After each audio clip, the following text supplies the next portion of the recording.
Okay, as I promised, I am going to go through the Partner's Tale with you.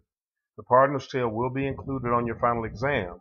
However, I know that you haven't read it, but it is a fairly easy one of the Canterbury Tales to understand, and I'm going to explain the whole thing and also explain along with it why all three types of irony are um, why the Canterbury Tales is used to really explain all three types of irony.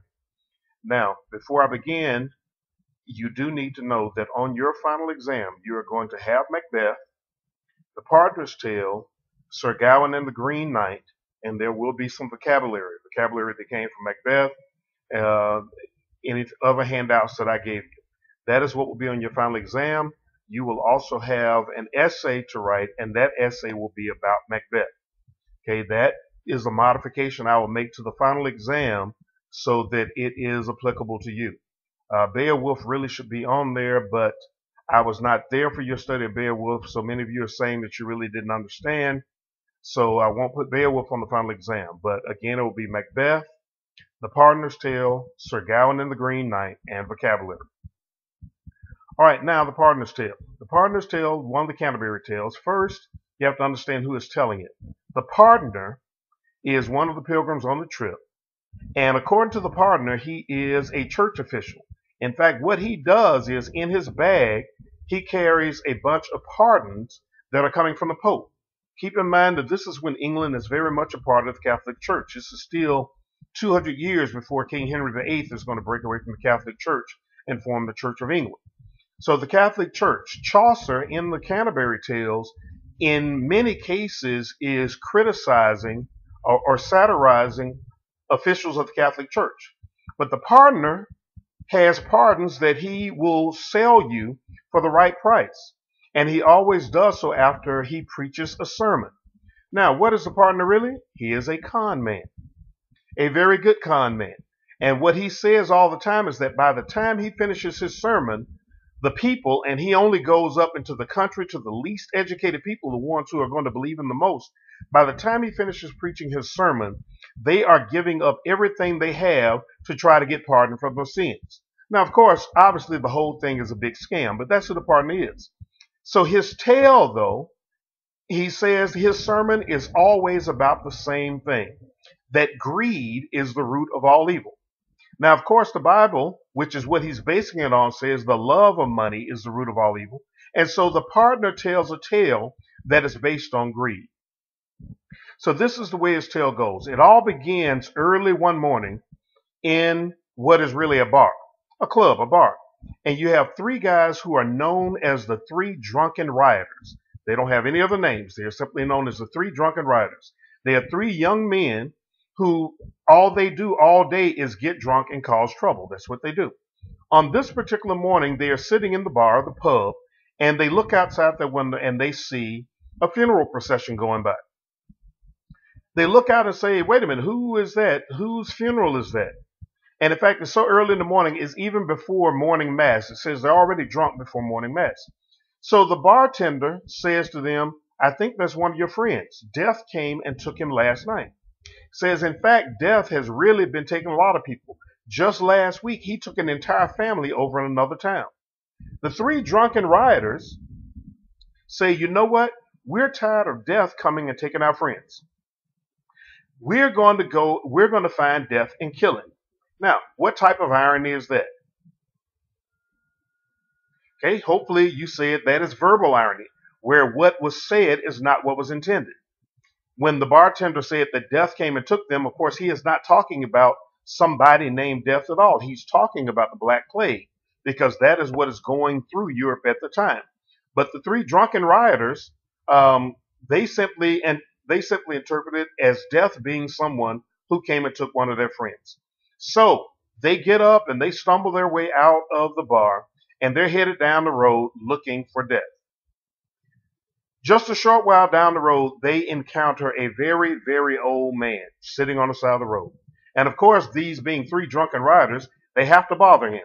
So they stop the old man, they threaten him, they tell him, look, you're so old, what are you even doing walking around on the earth? And the old man says, well, Death won't take me, so that's why I'm still wondering. So they immediately say, oh, so you know where death is. You better tell us or we're going to do something to you. So the old man looks at them and says, well, if death is what you're looking for, go down this road around the bend and look under the big old oak tree, and death is what you'll find. Again, verbal irony. They go off looking for someone named Death, but that is certainly not what they're going to find. All right, now the other two types of irony. Verbal irony is where what is said is not what is meant. Situational irony is where what occurs is not what is expected.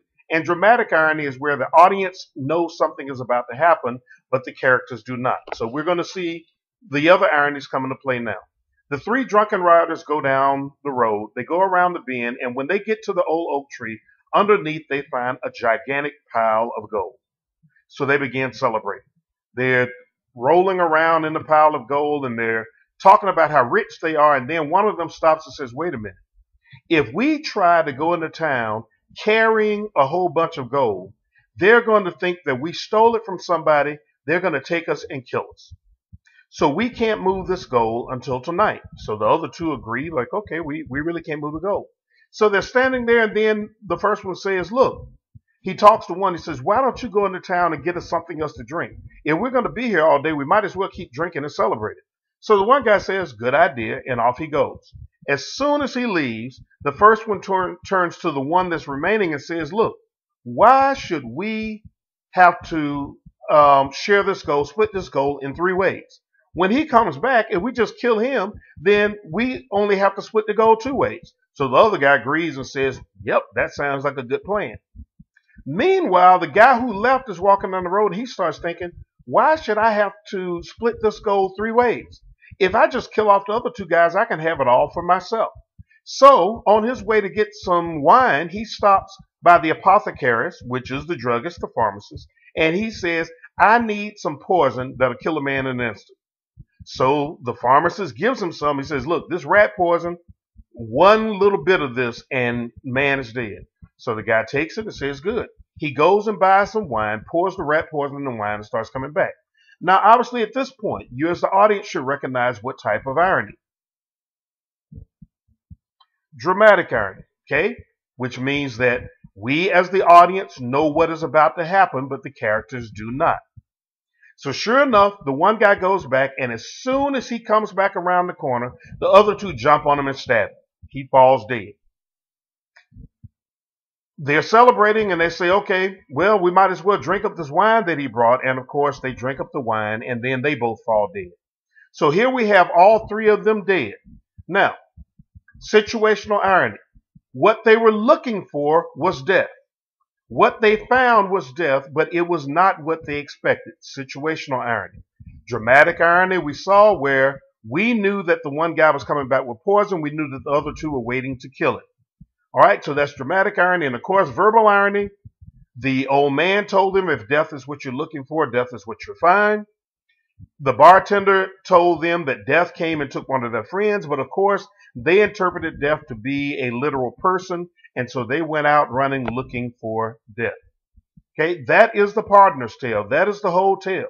And so that's why the pardoner, after he tells his tale, says, yes, once I finish that, then the country folks, he calls them the yokels, he says the yokels are willing to give me any and everything they have in exchange for one of these pardons that I have in my bag, because they are desperate to show that they are not greedy and therefore need to be absolved of their sins. And that is the pardoner's tale. Now, in addition to this, I'm also going to put, there'll be some notes that will be available. This video, you should be looking at it on YouTube. You're also looking at it in class, but it'll be available on the YouTube page, along with the two videos that analyze Macbeth. There's a link on there, again, to an animated version of the Pardoner's Tale. So you, after listening to this, you can look at the animated version and see how the story plays out again. And also, there is a link to the full version of Macbeth that we watched in class. Just in case, particularly 7th period, if you did not finish watching it, then it will be available for you to watch there. All of that will be available on YouTube. It is your responsibility to watch the videos, to make sure that you fill out study guides. I am still grading papers as quickly as I can. Everything that was done on USA Test Prep, up through tonight, I pretty much put in. I think there's still a few of you who did something after Saturday school, and I still need to update those grades. But by and large, I'm getting things in, but it is your responsibility at this point to make sure that you study what I've told you to be ready for your final exam.